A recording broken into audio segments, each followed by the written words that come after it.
Assalamualaikum warahmatullahi wabarakatuh. Kembali lagi bersama Doyan Jajan Santuy. Bagaimana kabar kalian semuanya? Semoga dalam keadaan sehat dan dilapangkan rezekinya, dipermudah segala urusannya. Oke, kali ini saya mau mereaction sebuah video. Lagi-lagi tidak ada habisnya tentang Kang Deddy Mulyadi. Ya, ini dukungan dari siapa namanya? Hotman Paris kepada Kang Deddy Mulyadi dengan adanya barak militer. Itu setuju banget karena dapat membuat anak-anak yang nakal menjadi disiplin. Bagaimana videonya? Mari kita lihat. Ini dia.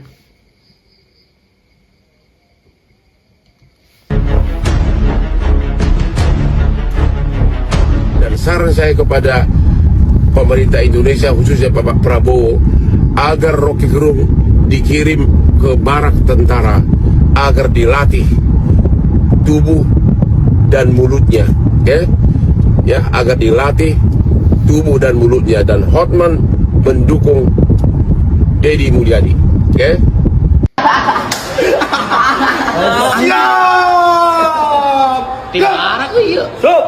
Iya budak ADM. Sok, Budak Siliwangi. Sok. Baturan aing geus robas.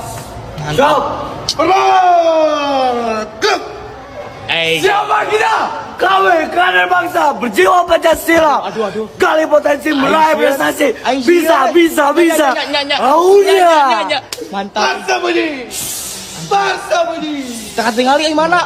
Bersembunyi. Wah. Tunjukkan semangatmu. Mantap. Tapi ya guys, berubah ya baturan orang. Di atas apa Dedi? Baju hujan. Semerah darah. Yo. Sobori air mata. Ulah bolotot sieun. Itu semboyan kita. Nya. Dengan jiwa patriot. Nya. Tepo deh. Oh boleh. Saya termasuk gubernur yang nekat. Jam 5 subuh saya telepon Sekda, buatkan surat pembebasan pajak bagi yang nunggak berapa puluh tahun ke belakang. Jam 9 harus diberlakukan. Sekdanya nggak sanggup waktu itu. Besok Pak, nggak bisa hari ini. Saya bilang harus hari ini. Dan banyak orang yang ragu pada waktu itu. Dan sekarang terjadi terbalik kan. Ada antrian orang bayar pajak sambil senyum, sambil bahagia, sambil video. Pak Deddy, saya bayar pajak, Pak Deddy. Gitu loh. Bayar pajak, dan kemudian saya baru melihat sepanjang sejarah orang bayar pajak dalam keadaan riang gembira. Nah, tetapi di balik itu BKAD-nya, Bapedanya harus segera membuat anggaran-anggaran untuk jalan. Ini dosa kita kalau duit bayar pajak kendaraan motor digunakan untuk kegiatan perjalanan ke Singapura. Nggak bisa, itu dosa gede. Sehingga itu harus jadi jalan. Maka bulan Juli, Agustus kita ingin melihat seluruh jalan di Jawa Barat tertata, rapi, bersih, indah, ada garis pengamanannya, ada CCTV-nya, ada PJU-nya, ada gapura-gapuranya, sehingga orang mengatakan kita bayar pajak hari ini benar, kita mendapat layanan jalan yang baik, dan nanti tahun depan mereka akan bayar pajak dengan serentak. Ini penting.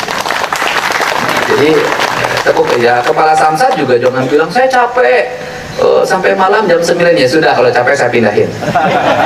Pasti nggak mau. Besok tidak boleh lagi pegawai Samsat ada selempat-selempit, ada setor-setor pada pihak lain yang bukan peruntukannya. Saya akan berhentikan, akan saya proses.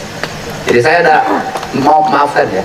Kalau yang dulu-dulu katanya ada setor pada A, pada B 50 juta per minggu, udahlah, oke, saya tidak akan mengungkit. Tapi mulai hari ke depan nggak boleh. Ada duit di situ, setorkan lagi ke kas negara. Setorkan lagi ke kas negara. Kenapa? Anda sholat tiap hari, Anda pergi umroh tiap waktu, tapi duit pendapatan daerah Anda berikan pada yang lain, Anda berdosa sepanjang. Ini harus. Dan nanti kita akan menggunakan sistem digital, semuanya akan tertata. Saya ingin pemerintah ini baik.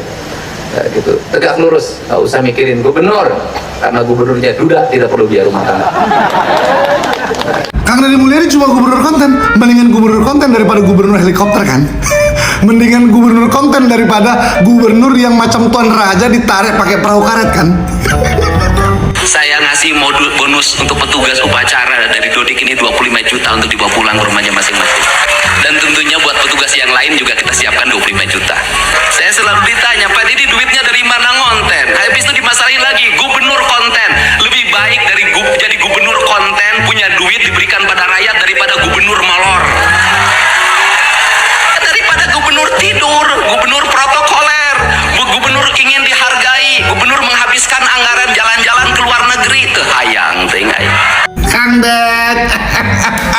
Itu siapa itu gubernur molor, gubernur tidur? Tolong di-spill dong. Pengen ku sebut namanya di kontenku ini.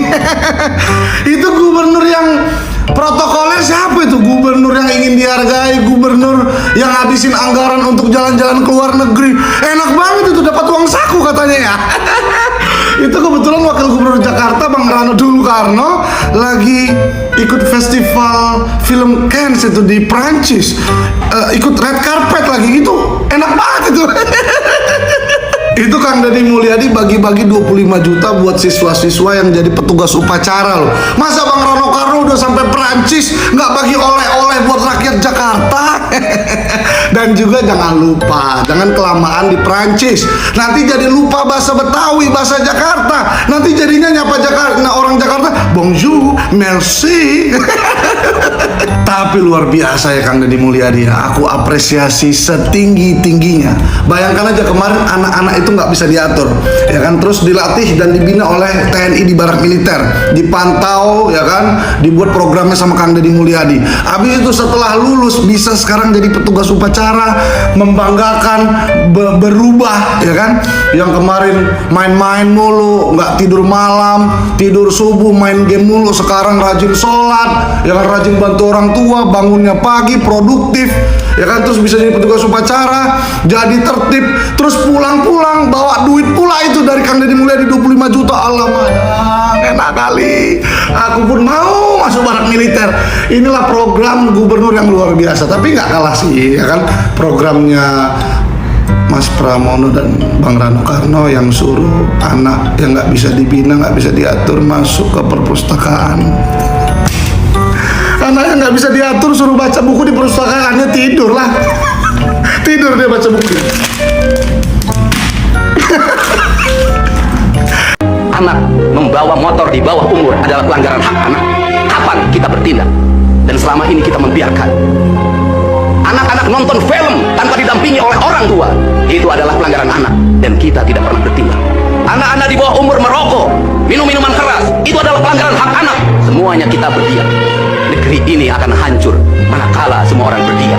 Maka orang yang memegang kekuasaan harus menggunakan tangannya untuk merubah seluruh kemunkaran ini menjadi sebuah kebajikan. 22 Mei 2025. Satu kalimat dilontarkan Deddy Mulyadi di ruang sidang paripurna DPRD Jawa Barat. Ditujukan langsung ke Wakil Ketua DPRD Ono Surono. Seolah Deddy Mulyadi ingin menyampaikan pesan tersembunyi bahwa ia tahu sesuatu yang tidak diketahui publik. Tapi apa maksudnya? Kontrak media apa? Kenapa harus diungkapkan di ruang sidang resmi? Deddy Mulyadi tak pernah menembak sesuatu dengan peluru kosong. Seolah ia memberi kode bahwa ada sesuatu yang harus rakyat tahu. Kontrak media dan Ono Surono. Hanya dua kata kunci itu yang disampaikan. Terlalu singkat untuk dijelaskan, tapi terlalu penting untuk diabaikan. Lalu, bagaimana menggali lebih dalam? Jawabannya ada di jejak digital Ono Surono, khususnya akun media sosialnya. Akun medsos Ono Surono tiba-tiba ramai, banjir dukungan, seolah menjadi panggung tepuk tangan. Tapi, tunggu dulu. Ada yang aneh. Pola dukungan itu terlalu rapi, terlalu seragam, terlalu terkoordinasi. Ini bukan suara rakyat. Ini satu komando yang bergerak masif dan serentak. Dan inilah yang harus kita ketahui. Operasi penggiringan opini publik di Jawa Barat sedang berlangsung dengan mengerahkan pasukan siluman. Buzzer-buzzer politik sudah mulai bergerak dalam senyap dan sistematis. Mari perhatikan polanya. Komentar-komentar identik kata demi kata. Akun berbeda tapi seragam. Jika kita masuk lebih dalam, mereka nyaris serupa. Semua akun ini mulai aktif serentak pada Oktober 2024. Akun baru sebagian privat tanpa aktivitas lain. Tapi semua gencar mendukung satu tokoh yang sama, Ono Surono. Nah, itu tadi guys, tentang Kang Deddy Mulyadi, yang mana ada seorang anak yang sudah masuk barang militer dan lulus. Dia menjadi anak yang baik dan disiplin, tidak yang seperti program-program yang lain ya. Kalau anak nakal disuruh baca di perpustakaan ya tidur. Ya jelas tidur. Kalau Pak Deddy Mulyadi kasih kebijakan kayak gini kan nggak bakalan tidur ya. Langsung latihan terus di barak militer. Dan ada lagi tadi Mang Ono Surono. Ada komentar banyak dan dukungan banyak dari netizen kepada Mang Ono Surono. Tetapi akunnya banyak yang privat dan baru aktif itu Oktober 2024. Jadi akunnya itu baru guys, belum lama dan masih hangat-hangatnya. Jadi saya kira itu apa mungkin akunnya para siluman guys. Para silumannya Mang Ono Surono. Udah gitu aja ya video reaction saya hari ini. Jangan lupa like, comment, dan subscribe. Aktifkan tombol loncengnya supaya tidak ketinggalan berita-berita selanjutnya. Terima kasih yang sudah menonton. Wassalamualaikum warahmatullahi wabarakatuh.